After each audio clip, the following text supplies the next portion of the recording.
So welcome to Kautilya. మనం ఇప్పటివరకు 5 units complete చేసాం. ఇప్పుడు యూనిట్ నెంబర్ 6.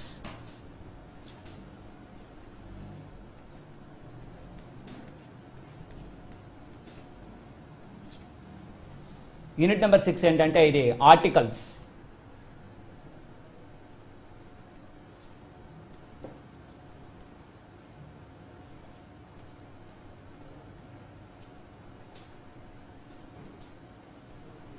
ఆర్టికల్స్ అంటే దీని అర్థం ఏంటంటే తెలుగులో నిర్దేశితాలు.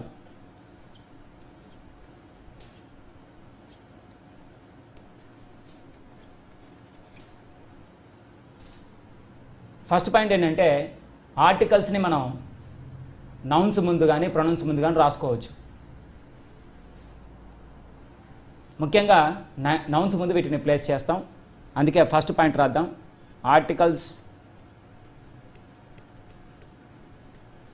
Articles are placed before nouns. So ఇక్కడ మనం గుర్తుంచుకోవాల్సిన విషయం ఏంటంటే నౌన్స్ ముందు మనం ఆర్టికల్స్ని ప్లేస్ చేస్తాం. అసలు ఆర్టికల్స్ ఏమి ఉన్నాయి, ఎన్ని రకాలు ఉన్నాయి అనేది ఫస్ట్ ఒక అవగాహనగా చూద్దాం. సో ఇక్కడ రోమన్ నెంబర్ 1 ఆర్టికల్స్ మనకి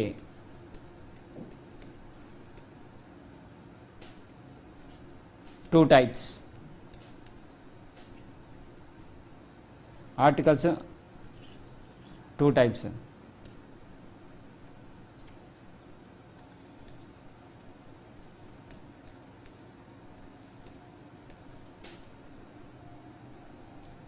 articles are of two types.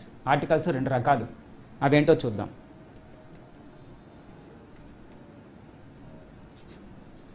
Definite article. Definite article ఏంటంటే ఇక్కడ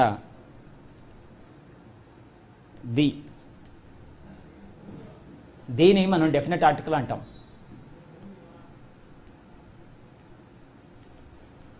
దీని డెఫినెట్ ఆర్టికల్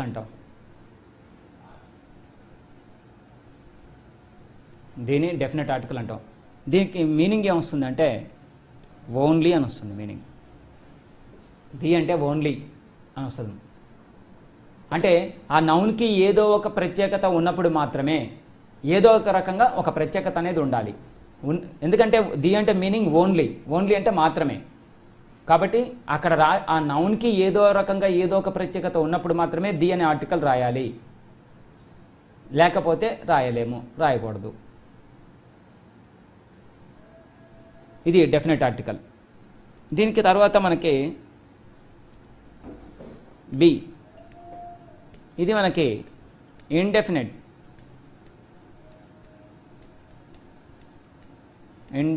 ఆర్టికల్.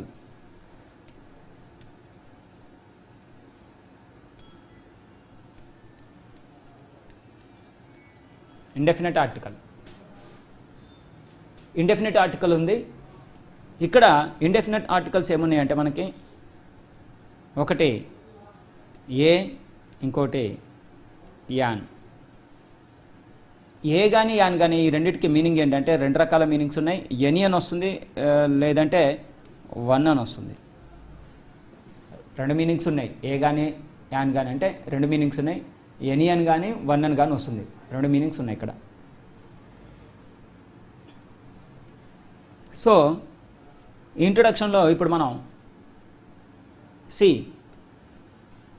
దీంట్లో దేని గురించి చెప్తామంటే ఆల్ఫాబెట్స్ గురించి చెప్తాం. మనం alphabet are of two types.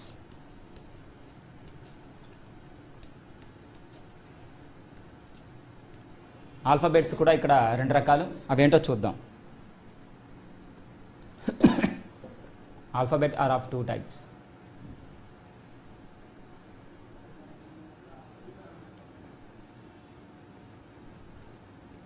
దీంట్లో మనకందరికీ ముందుగా తెలిసిన విషయాలు ఏంటంటే vowels A E I O U, వీటిని వోవెల్స్ అంటాం. ఇక రెండవ కేటగిరీ ఏంటంటే కాన్సనెంట్స్. కాన్సనెంట్స్ వోవెల్స్ స్పష్టంగా క్లియర్గా ఉన్నాయి, ఏ ఈ ఐ ఓ యు. మరి కాన్సనెంట్స్ ఏంటి? ఇక క్లియర్ అన్నట్టు ఇప్పుడు ఏంటంటే అదర్ దాన్ వోవెల్స్. వోవెల్స్ ఏంటో తెలుసు మనకి, ఏఈ ఐఓయు అని. ఇప్పుడు వోవెల్స్ కానివి అన్నీ కూడా కాన్సనెంట్స్. అంటే ఎగ్జాంపుల్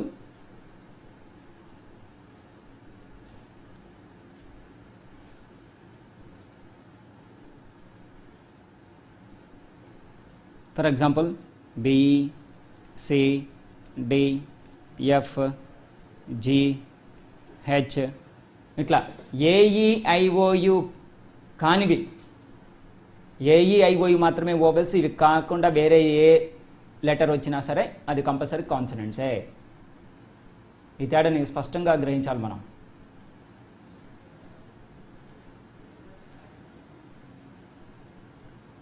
సో ముందుగా ఒక చిన్న అనాలిసిస్. పైన ఇంట్రడక్షన్ చూసాం. ఈ ఇంట్రడక్షన్ని ఉపయోగించి కొన్ని అంశాలని మనం ఇప్పుడు ప్రూవ్ చేద్దాం. అదేంటో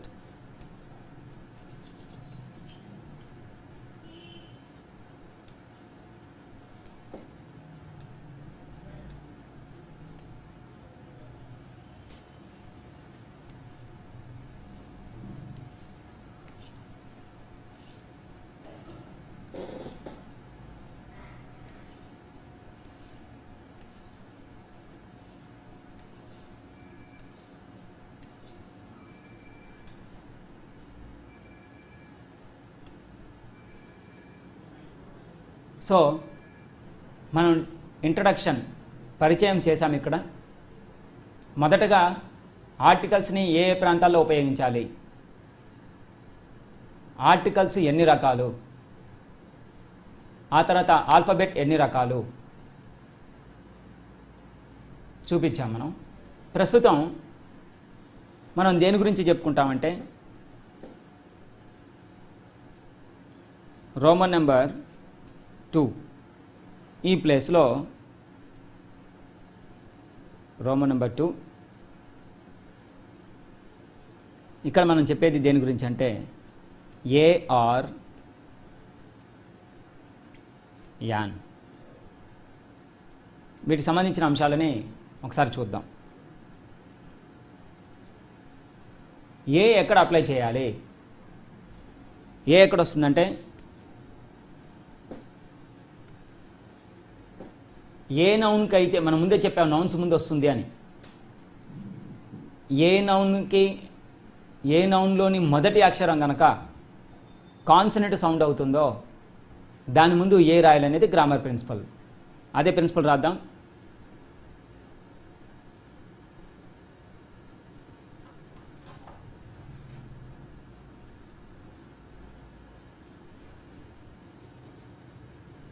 Before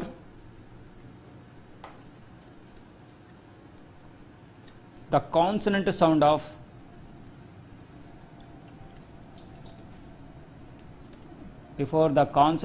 of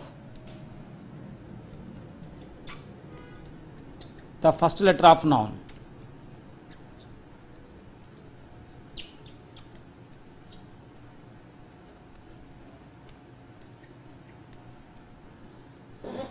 ఏ ఎక్కడంటే ఉపయోగించేది నౌన్లోని మొదటి అక్షరం కనుక కాన్సనెంట్ సౌండ్ ఉండేటట్టయితే అప్పుడు ఏ రాయాలి.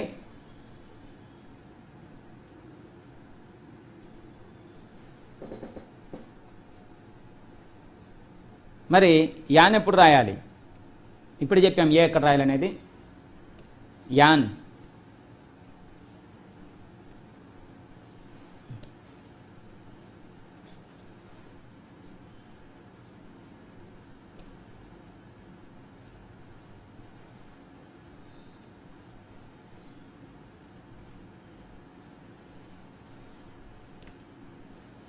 యాన్. యాన్ ఎక్కడ రాస్తామంటే before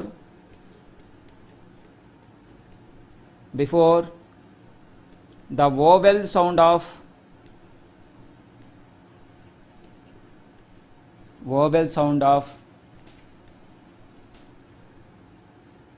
before the vowel sound of the first letter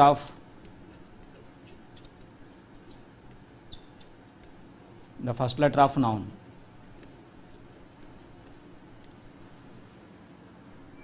ఏ అనేది ఎక్కడ ఉపయోగిస్తామంటే before the consonant sound of the first letter of noun. An ఎక్కడ ఉపయోగిస్తామంటే before the vowel sound of first letter of noun. నౌన్లోని మొదటి అక్షరం కనుక వోవెల్ సౌండ్ అయితే అప్పుడు యాన్ ఉపయోగించాలి. నౌన్లోని మొదటి లెటర్ సౌండ్ కనుక కాన్సనెంట్ అయితే ఏ ఉపయోగించాలి.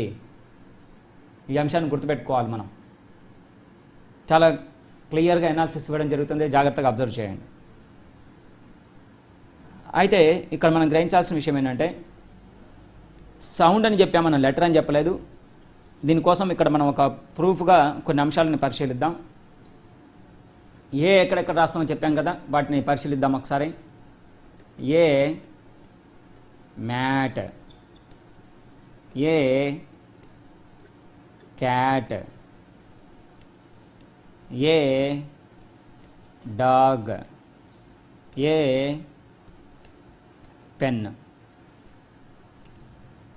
సో ఇప్పుడు ఇక్కడ మనం అండర్లైన్ చేసినటువంటి యొక్క మొదటి అక్షరాలు ఏవైతే ఉన్నాయో ఇవన్నీ లెటర్స్ కాన్సనెంట్స్ అయి సౌండ్ కాన్సనెంటే. లెటరు సౌండ్ కాన్సనెంటే కాబట్టి 100% వీటికి ఇంకా ఏ రాయాల్సిందే.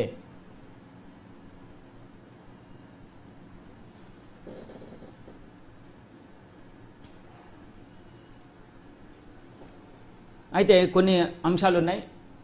లెటర్ ఓవెల్ కనబడుతుంది కానీ సౌండ్ కాన్సనెంట్ వస్తుంది. అవేంటో చూద్దాం.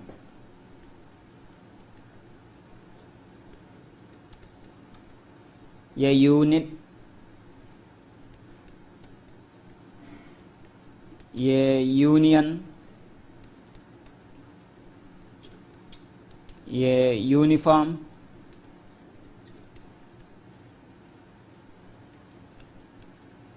ఏ unicorn, A university, A European,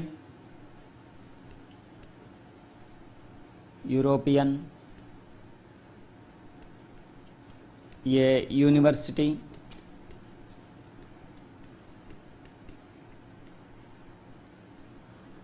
A unit, A union, a uniform, A unicorn, A European, A university. మరి ఇక్కడ కాస్త ఒక అంశాన్ని పరిశీలించాలి మనం. ఏంటి అంటే unit, union, uniform, unicorn, European, university. European విషయాలని తర్వాత చూద్దాం. First unit, union, uniform, unicorn, university అన్నప్పుడు ఎందుకని వీటి ముందు ఏ రాయడం జరిగింది? ఎందుకంటే లెటర్స్ అన్నీ కూడా మనకు వోవెల్ లెటర్స్ కనబడుతున్నాయి. ఫస్టే చెప్పాం మనం, లెటర్ వోవెలే అయినా సరే సౌండ్ కాన్సనెంట్ ఉన్నది ఇందులో. కాబట్టి ఈ గ్రూప్ ఆఫ్ వర్డ్స్ వీటి ముందు ఖచ్చితంగా ఏ రాయమని గ్రామర్ చెప్తోంది. ఎందుకు రాయాలి ఆ అంశాన్ని ఒకసారి పరిశీలిద్దాం, జాగ్రత్తగా చూడండి. ఫర్ ఎగ్జాంపుల్ పైన అన్ని ఏ నౌన్స్ అయితే యు అనే లెటర్ తోటి స్టార్ట్ అయినాయో ఆ అంశాలను ఒకసారి పరిశీలిద్దాం. యాక్చువల్గా ఇది యు, దీని యొక్క సౌండ్ తెలుగులో మనం చూసినట్లయితే అది కరెక్ట్ అవుతుంది, యు. కానీ పైన రాసినటువంటి యొక్క అన్ని పదాల్లో యు యొక్క సౌండ్ ఏమొస్తుందంటే యు అని రావట్లేదు. దీని బదులుగా మనం ఉపయోగిస్తున్న సౌండ్ ఏంటంటే యు అని ఉపయోగిస్తున్నాం. మనం ఇది ఉపయోగిస్తున్నాం. యాక్చువల్ సౌండ్ ఇది కరెక్ట్, కానీ పైన దీన్ని ఉపయోగించట్లేదు, పైన యు అని ఉపయోగిస్తున్నాం. అంటే ఇంగ్లీష్ ఆల్ఫాబెట్లో యూకి సమానమైనటువంటి ఒక సౌండ్ ఉన్నది ఏంటంటే letter representation of that sound Y. So as per grammar principle ఈ వాటిలో రాసినటువంటి యొక్క అన్ని యూలు కూడా యు అని కాకుండా యు అనేటువంటి యొక్క కాన్సనెంట్ సౌండ్ వస్తుంది. కాబట్టి గ్రామర్ ఏమని చెప్తుందంటే ఈ వర్డ్స్ ముందు మాత్రం సౌండ్ కాన్సనెంట్, లెటర్ ఓవెల్ అయినా సరే సౌండ్ కాన్సనెంట్ వస్తుంది. కాబట్టి వీటి ముందు ఖచ్చితంగా ఏ ఉపయోగించాలని గ్రామర్ ప్రిన్సిపల్ చెప్తోంది.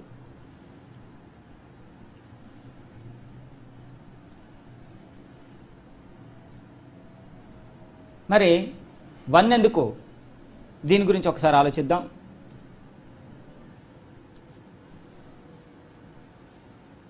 ఇక్కడ ఓ, దీని ఒరిజినల్ సౌండ్ ఏంటంటే ఓ, కానీ ఈ సౌండ్ మనం ఉపయోగించడం లేదు. ఒరిజినల్ సౌండ్ ఓనే, కానీ సౌండ్ ఓ అని ఉపయోగించడం లేదు మనం. దానికి బదులుగా ఏం ఉపయోగిస్తున్నామంటే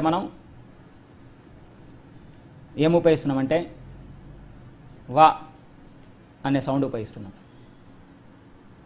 so as per grammar principle, grammar ఏమని చెప్తుందంటే వాకి ఈక్వల్ సౌండ్ ఇచ్చే వర్డ్ ఏమున్నది తెలుగులో అండ్ ఇంగ్లీష్లో అంటే వి. సో ఆ ఓకి ఇక్కడ సౌండ్ ఓ అని కాకుండా మనం వా అనేటువంటి యొక్క కాన్సనెంట్ సౌండ్ ఉపయోగించాం. కాబట్టి యాజ్ పర్ గ్రామర్ ప్రిన్సిపల్ ఏమని చెప్తుందంటే వీటి ముందు ఏ రాయాలని చెప్తుంది. A1 rupee, A1 rupee. So ఇక్కడ మనం అట్లాగే ఇక యూనివర్సిటీ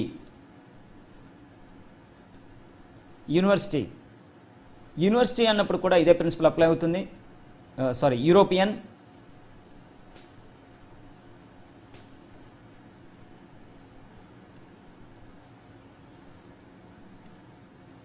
యూరోపియన్,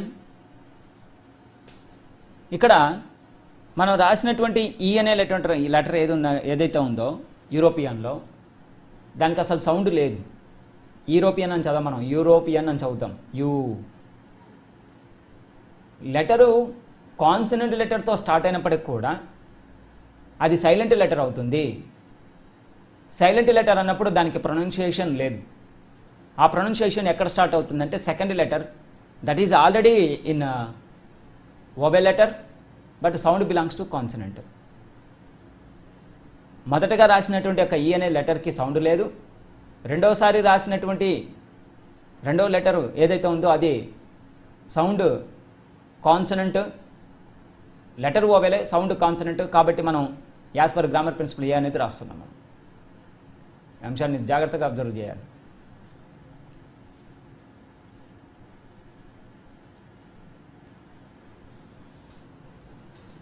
ఇక ఇప్పుడు యానికి సంబంధించిన అంశాలను ఒకసారి ప్రూవ్ చేద్దాం మనం.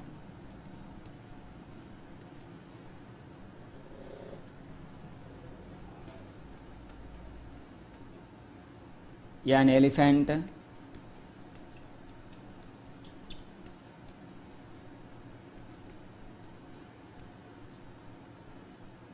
An ant,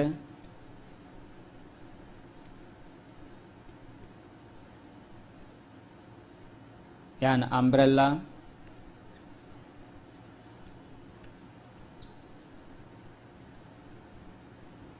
an umbrella,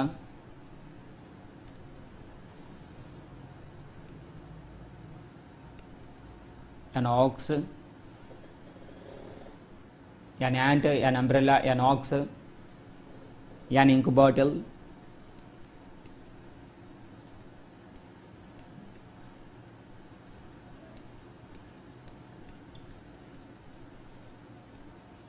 an ink bottle.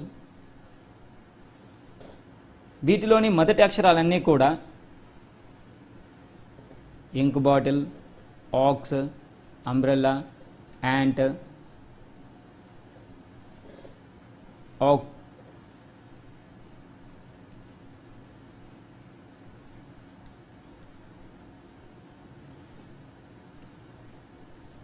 Elephant, elephant, ant, umbrella, ox, ink bottle.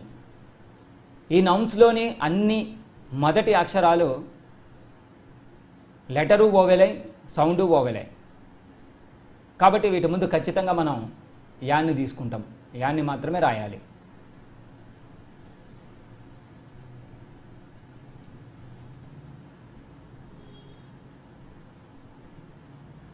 అయినా సరే వీటికి కొన్ని ఎక్సెప్షన్స్ ఉన్నాయి.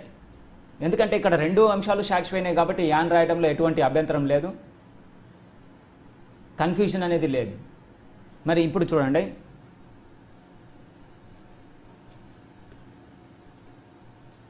RMP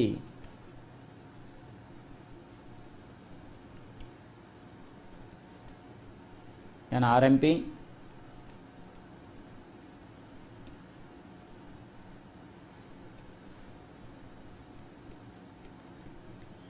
an MP, an MLA,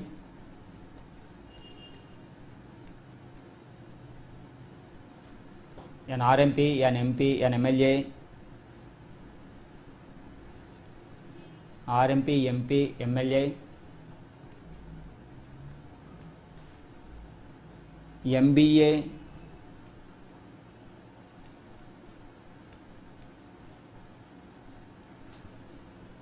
MBA, MFA,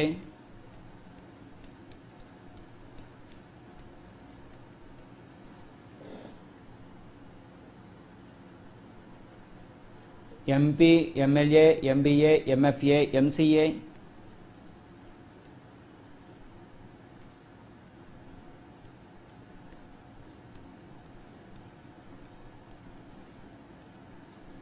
MP, MLA, MBA, MFA, MCA, LLB,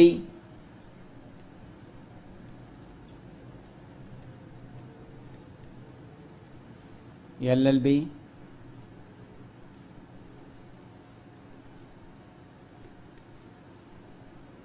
LLB, X-ray, X-ray,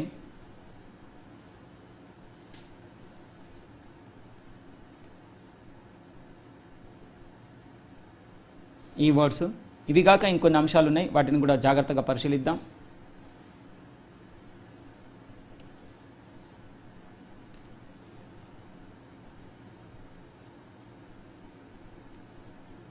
an hour,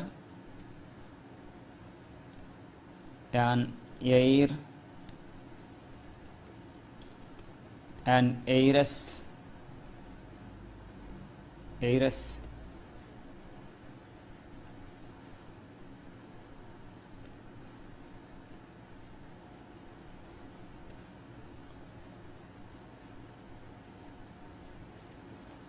an hour, an air, an heiress, an honest,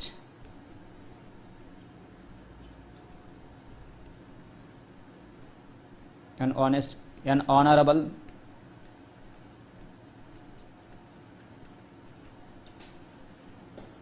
an hour, an heir, an heiress, an honest, an honorable.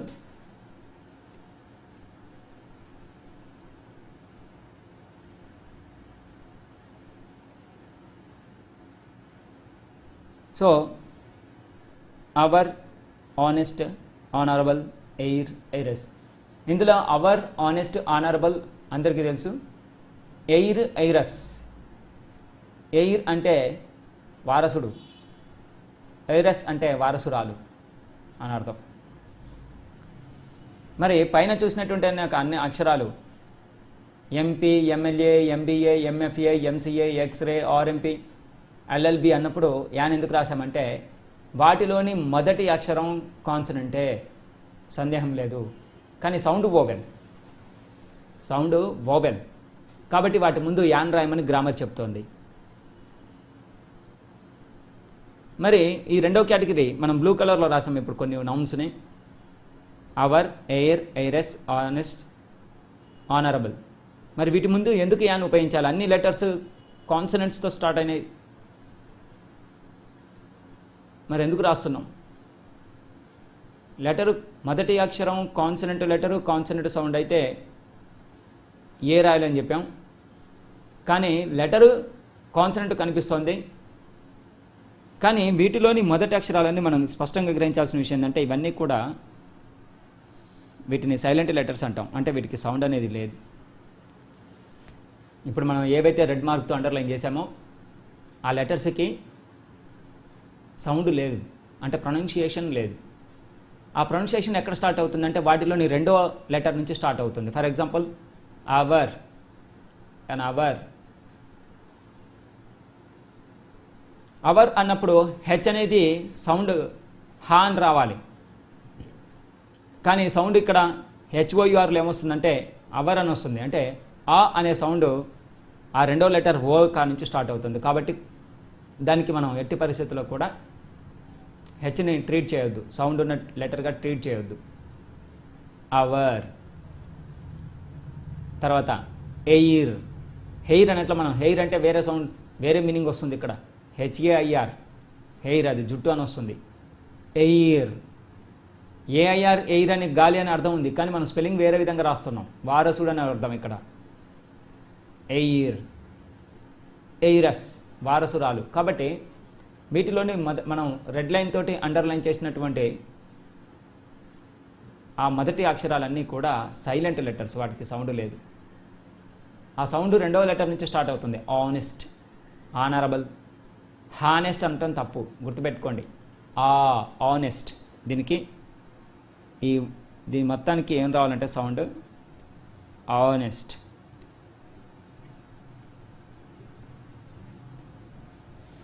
Honest అని రావాలి. Honourable, చాలామంది మనం చూస్తాం sound డిఫరెంట్గా ఇస్తారు. Honest, honest అంటుంటారు. Honest అనేది తప్పు, sound honest. Honourable, honourable.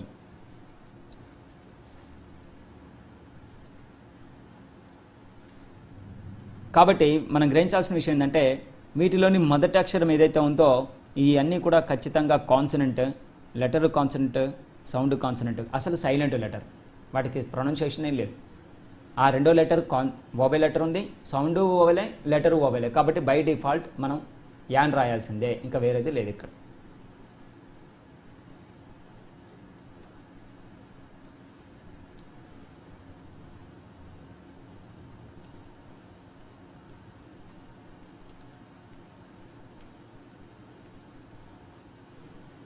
So ఇప్పుడు మనం చెప్పే విషయం ఏంటంటే ఏ మరియు యాన్ ఎక్కడెక్కడ రాయాలి, అంటే ఎటువంటి సందర్భంలో ఏ అండ్ యాన్ ఉపయోగించాలి, వీటి గురించి స్పష్టంగా ఒకసారి ఆలోచన చేద్దాం.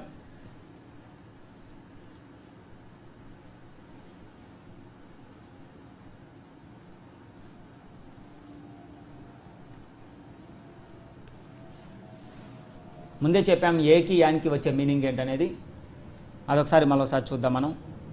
ఎనీ అని కానీ లేదంటే వన్ అని కానీ మీనింగ్ వస్తుంది. వాటి మీనింగ్ ఏ అండ్ యాన్ ఏ సందర్భంలో ఉపయోగించాలి, ఇది ప్రిన్సిపల్స్ తోటి సహా ఒకసారి చూద్దాం.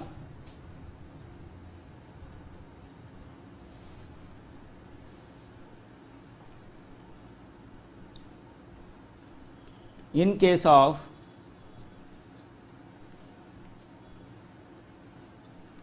exclamatory sentence,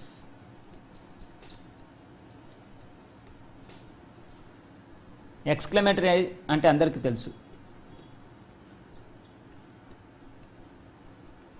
ఎక్స్క్లమేటరీ అంటే ఆశ్చర్యార్థకం, symbol. In case of exclamatory sentence, ఆశ్చర్యార్థకం. ఈ సందర్భంలో ఖచ్చితంగా మనం ఏ కానీ యాన్ కానీ లేకుండా సెంటెన్స్ రాయలేము. ఎగ్జాంపుల్ చూద్దాం.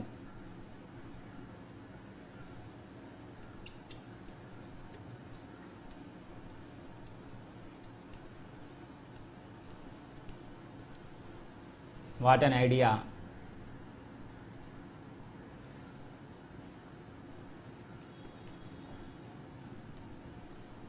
What a beautiful what a beautiful flower.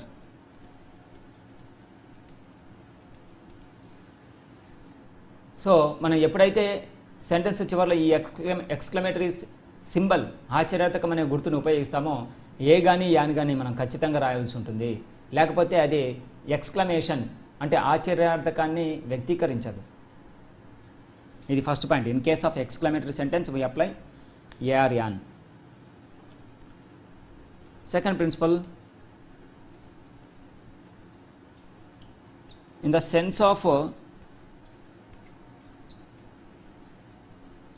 sense of same, ఒకే రకమైన అనే అర్థంతో కూడా మనం ఆ సందర్భంలో ఒకే రకమైన అనే అర్థాన్ని ఉపయోగించే సందర్భంలో కూడా మనం ఏ కానీ యాన్ కానీ రాస్తాం. దీనికి example, birds of a feather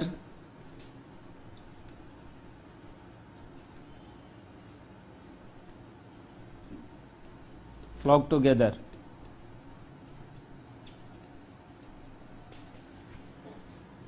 birds of A feather flock together అంటే దీని అర్థం ఏంటంటే ఒక్కగూటి పక్షులు ఒక్కచోట చేరతాయి.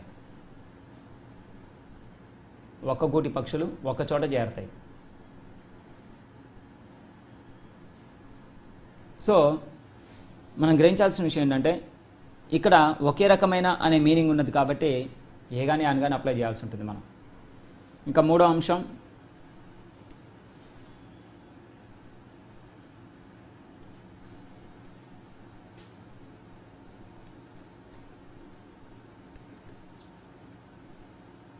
in the sense of one, ఒక అనే అర్థంతో పైన రాసుకున్నాం ఏ కానీ యాన్ కానీ అంటే ఒక అనే మీనింగ్ వస్తుందని. 10 lakhs form a 10 lakhs form a million. 10 lakhs form a million. 10 లక్షలు కలిపితే 1 మిలియన్ అవుతుంది.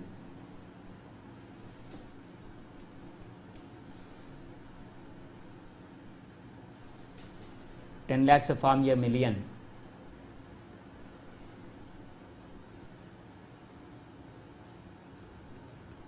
Next, in the sense of any,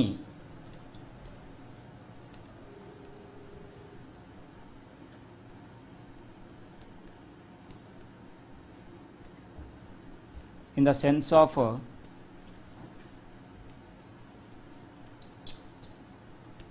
every, in the sense of any, in the sense of every. So in the sense of any అంటే any అంటే ఏదో ఒకటి. For example, I need a pen.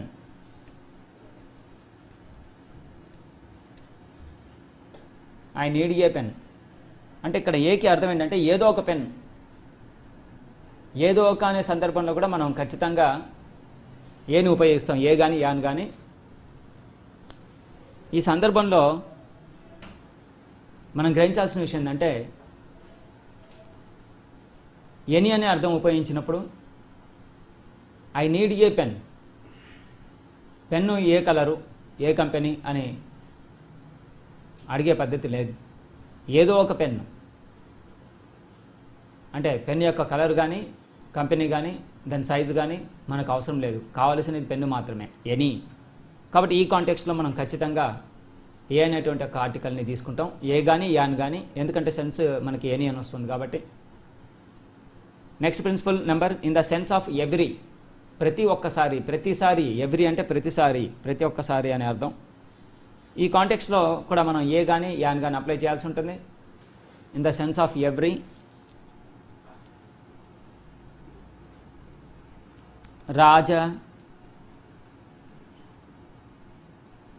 Raja earns 20,000 rupees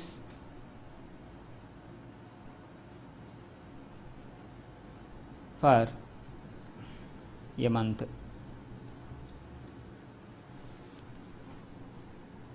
Raja earns 20,000 rupees for a month. ఒక నెలకి రాజాకి 20,000 వస్తాయి. ఒక నెలకి అంటే దాని అర్థం ఏంటంటే ప్రతి నెల అని అర్థం. సో రిపిటేషన్ ఈజీగా కనబడుతుంది మనకి. కాబట్టి ఆ కాంటెక్స్ట్ అనేది ఎవ్రీ అనే మీనింగ్తో ఉంది కాబట్టి దానికి ఈక్వలెంట్ మీనింగ్ ఏ కానీ యాన్ కానీ ఇక్కడ తీసుకుంటాం మనం. ఇంకొక సెన్స్ ఉంది. 6వ పాయింట్,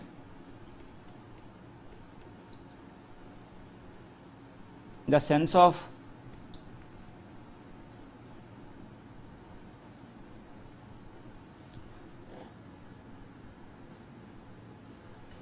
of రేషియో. రేషియో అనే ఉద్దేశంలో ఉన్నప్పుడు కూడా మనం ఏ కానీ యాన్ కానీ అప్లై చేస్తాం. Example, this machine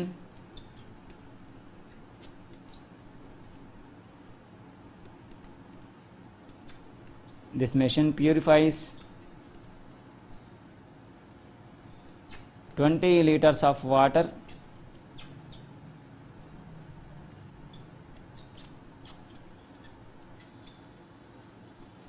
for an hour. So ఈ సందర్భంలో మనం రేషియో అంటే నిష్పత్తి, గంటకి 3, రోజుకి 4, నెలకి 10, సంవత్సరానికి 20 ఇట్లా లెక్కలు ఒకదానికొకటి అంటే ప్రపోర్షన్గా చూపించే సందర్భంలో అంటే దాన్ని రేషియో అంటాం మనం. ఈ సందర్భంలో ఖచ్చితంగా మనం ఏ కానీ యాన్ కానీ అప్లై చేయాల్సి ఉంటుంది. This machine purifies 20 liters of water for an hour. ఒక గంటకి మెషిన్ 20 లీటర్ల నీటిని శుద్ధి చేస్తుంది.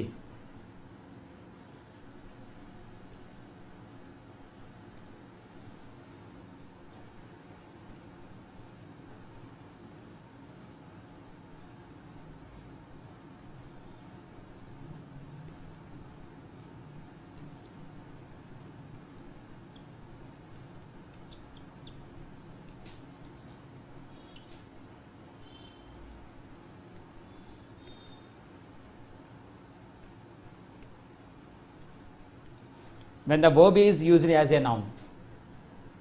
ఒక వర్బ్ని కనుక మనం నౌన్గా ఉపయోగించే సందర్భం ఉంటే అప్పుడు కూడా మళ్ళీ మనం ఏ కానీ యాన్ కానీ రాయాలి. For example, I go for a walk daily. I go for a walk daily. ఇక్కడ వాక్ అనేది అసలైతే అది యాక్షన్ అసలైతే, కానీ ఆ యాక్షన్ని ఎప్పుడైతే మనం నౌన్గా ఉపయోగించాలనుకున్నామో అప్పుడు దాని ముందు ఏ పెట్టాలి. ఇంకొక ఎగ్జాంపుల్ చూద్దాం.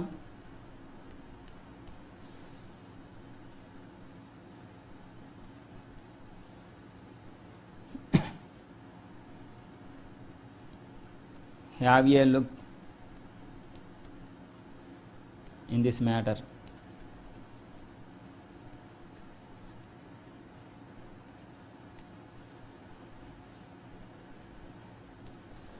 Have a look in this matter.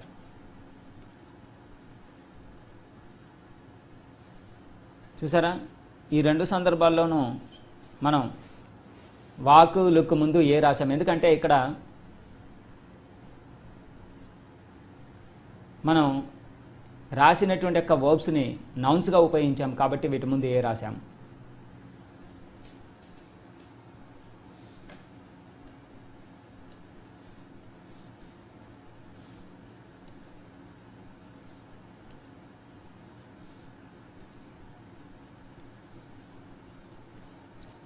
So ఇప్పుడు 8th point, before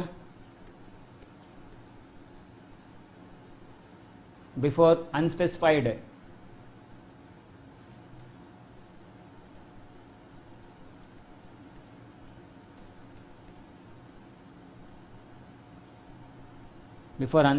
noun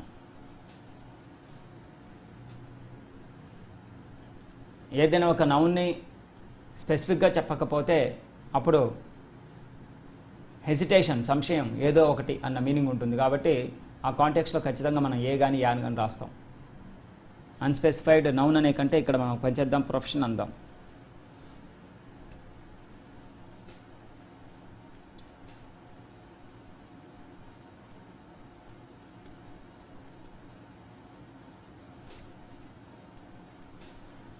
before unspecified profession. స్పెసిఫిక్గా చెబితే ఆ సందర్భం వేరే ఉంటుంది, చెప్పకపోతే ఏ కానీ యాన్ కానీ రాయాలి. ఎలా రాద్దామని చూద్దాం. Raja is a teacher. Raja is a teacher. ఇక్కడ టీచర్ అని చెప్పాము కానీ ఏ సబ్జెక్టు టీచరు, ఏ స్కూల్లో టీచరు, డిగ్రీ కాలేజా, జూనియర్ కాలేజా, స్కూలా, అసలు ఏమీ చెప్పలేదు. అందుకే అన్న అన్స్పెసిఫైడ్ ప్రొఫెషన్. ఏ టీచరో తెలియదు,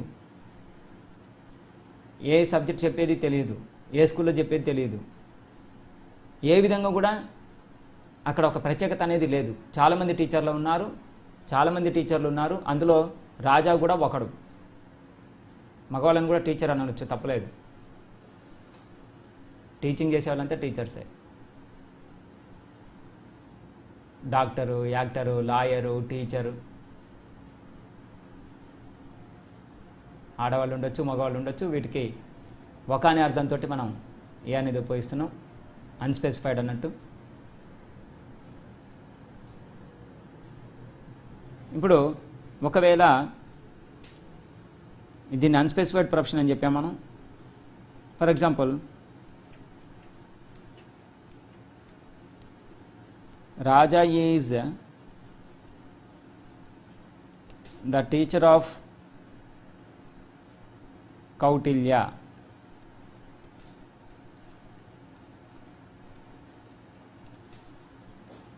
రాజా is the teacher of Kautilya. ఈ సందర్భంలో 99% మనం ఖచ్చితంగా దీన్ని ఉపయోగించాలి. ఎందుకంటే ఇక్కడ ప్రిన్సిపల్ ఉంది. ఎప్పుడైతే రెండు నౌన్స్ మధ్యలో ఆఫ్ కానీ ఇన్ కానీ ఉంటుందో అప్పుడు మనం ది రాసేందుకు ఎక్కువ పాసిబిలిటీస్ ఉన్నాయి. ది ఎప్పుడంటే రెండు నౌన్స్ మధ్యలో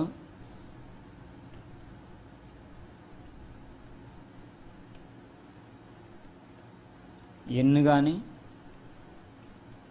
ఆఫ్ కానీ, రెండు నౌన్స్ మధ్యలో ఎన్ కానీ ఆఫ్ కానీ ఉన్నప్పుడు మనం డి అనేది అప్లై చేస్తాం.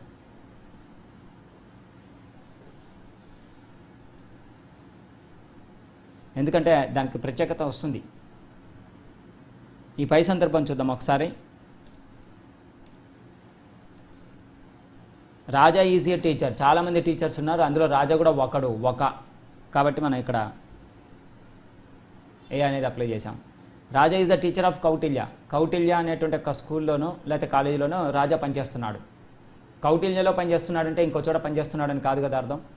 అంటే ఇండైరెక్ట్గా ఇందులో మాత్రమే మీనింగ్ ఉంది. కౌటిల్యలో మాత్రమే చేస్తున్నట్టు. మాత్రమే చెప్పకపోయినా కౌటిల్యలో చేస్తున్నాడు అంటే దాని అర్థం కౌటిల్యకే ఎక్కువగా టైం ఇస్తున్నారు, ఇంకా వేరే చోట చేస్తున్నారు అనే మీనింగ్ ఇక్కడ రాకూడదు. కాబట్టి ఈ కాంటెక్స్లో మనం ది అనేది రాస్తాం. అందుకే ఇక్కడ ముందు ప్రిన్సిపల్ రాసాం. ది అనేది ఎప్పుడు వస్తుందంటే రెండు నౌన్స్ మధ్యలో ఎన్ కానీ ఆఫ్ కానీ ఉంటే మనం అప్పుడు ది రాస్తాం. ప్రత్యేకత ఉన్నట్టే.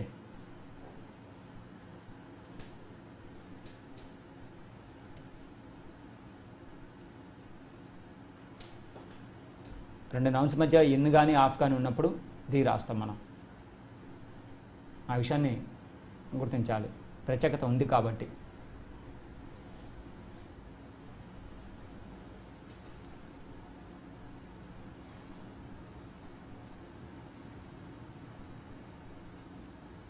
కొన్ని ప్రత్యేకమైన అంటే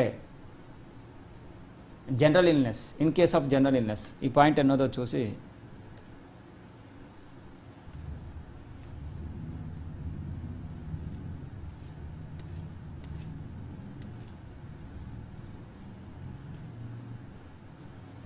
సో 9వ point, in case of general illness,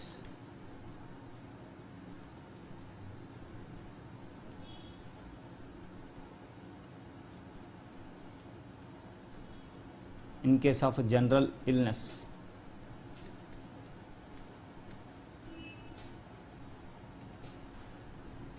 ఇక్కడ ఒక విషయాన్ని గ్రహించాలి. ఇల్నెస్ అసౌకర్యం, డిసీజ్కి ఇల్నెస్కి చాలా తేడా ఉంది. ఇల్నెస్ అంటే ఒంట్లో కలిగే అసౌకర్యం, జలుబు, దగ్గు, తలనొప్పి, కడుపు నొప్పి, వీటిని అసౌకర్యంగా భావిస్తాం మనం. ఎందుకంటే ఇవి కలిగినప్పుడు చనిపోయేటోళ్ళు ఉండరు. కొద్ది కాలం తర్వాత మనం మెడిసిన్ వేసుకున్నా వేసుకోకపోయినా అవి వాటంతట అవి తగ్గిపోతాయి. అటువంటి స్థితిని మనం ఇల్నెస్గా భావిస్తాం.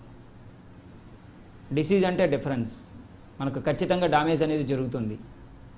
మనం ఎప్పుడైతే టర్మ్ డిసీజ్ అనేది ఉపయోగిస్తామో దాని అర్థం ఏంటంటే ఏదో రకంగా డ్యామేజ్ అనేది ఖచ్చితంగా జరుగుతుంది.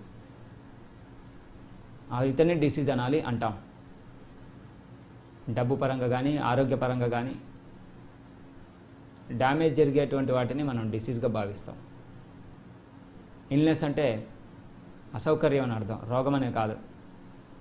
So in case of general illness we apply a or an. దానికి ఎగ్జాంపుల్ చూద్దాం.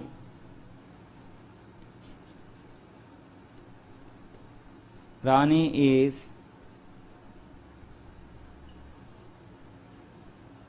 suffering from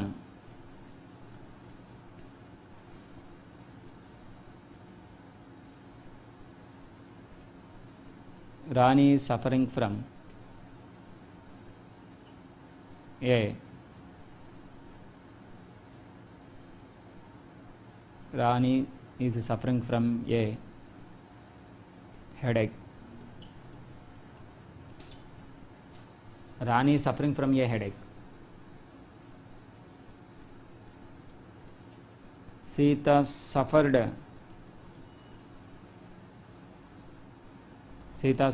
from a toothache.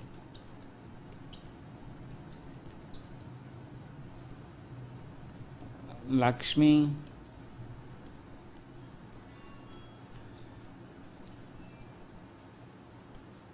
suffers from an ulcer. Rani is suffering from a headache. Sita suffered from a toothache. Lakshmi suffers from an ulcer. So ఇవన్నీ illness కిందికి వస్తాయి. కాబట్టి వీటి ముందు మనం ఏ లేదా యాన్ని అప్లై చేస్తాం మనం.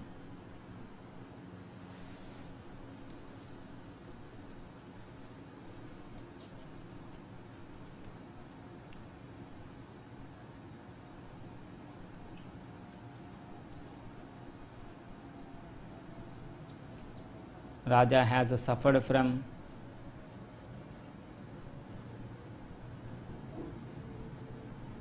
a Raja has suffered from a stomachache.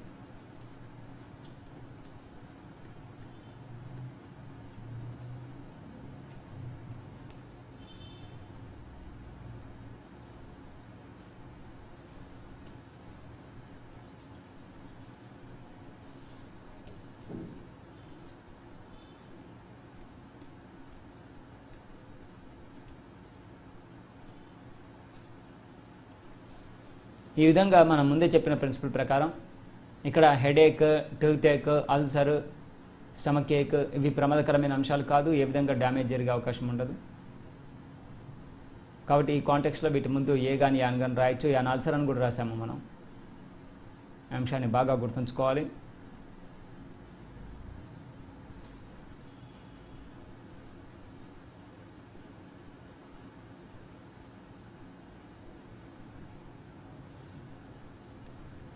Next పదవ అంశం. ఇక్కడ మనం గ్రహించాల్సిన విషయం ఏంటంటే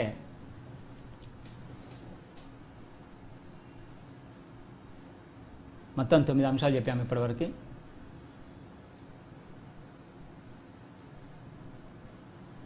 అన్స్పెసిఫైడ్ ప్రొఫెషన్ కూడా చూసాం.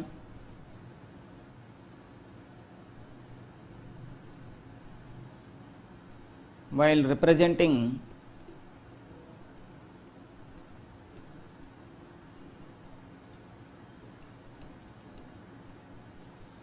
ఏ రేస్, ఇది చాలా ముఖ్యమైన అంశం, దీన్ని బాగా గుర్తుపెట్టుకోవాలి మనం.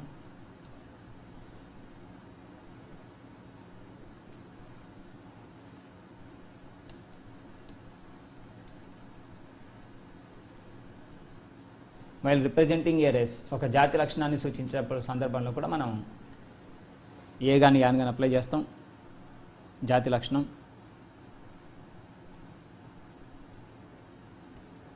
ఏ dog is a faithful animal.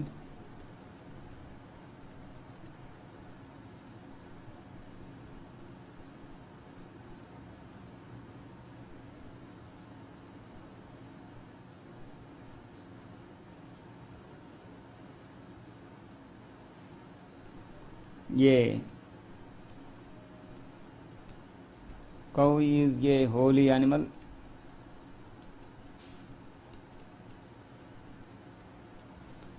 A dog is a faithful animal. A cow is a holy animal. So మనం వైల్ రిప్రజెంటింగ్ ఏ రేస్ మనం క్లారిటీ ఇచ్చాము ఇక్కడ, వైల్ రిప్రజెంటింగ్ ఏ రేస్. అయితే ఈ అంశాన్ని మనం బాగా గుర్తుంచుకోవాలి. దీనికి ఒక స్టార్ మార్క్ పెడతాను, ఫర్దర్గా దీని గురించి ఒక అనాలిసిస్ వస్తుంది. వైల్ రిప్రజెంటింగ్ ఏ రేస్ ఖచ్చితంగా మనం ఏ కానీ యాన్ కానీ రాయాలి. A dog is a faithful animal, కుక్క విశ్వసనీయమైన జంతువు. కుక్క విశ్వసనీయమైన జంతువు అన్నప్పుడు కుక్క జాతి మొత్తానికి వర్తిస్తుంది ఈ ప్రిన్సిపల్. కాబట్టి మనం చెప్పిన ప్రిన్సిపల్ ఇక్కడ సాటిస్ఫై అయింది, దీని ప్రకారం ఏ రాస్తున్నాం. దీన్ని ఇక్కడ ఎందుకు హైలైట్ చేయడం జరిగిందంటే ఇదే అంశం మరొకసారి ది దగ్గర వస్తుంది, అప్పుడు దీని గురించి ఒకసారి అనాలిసిస్ చూద్దాం. Thank you.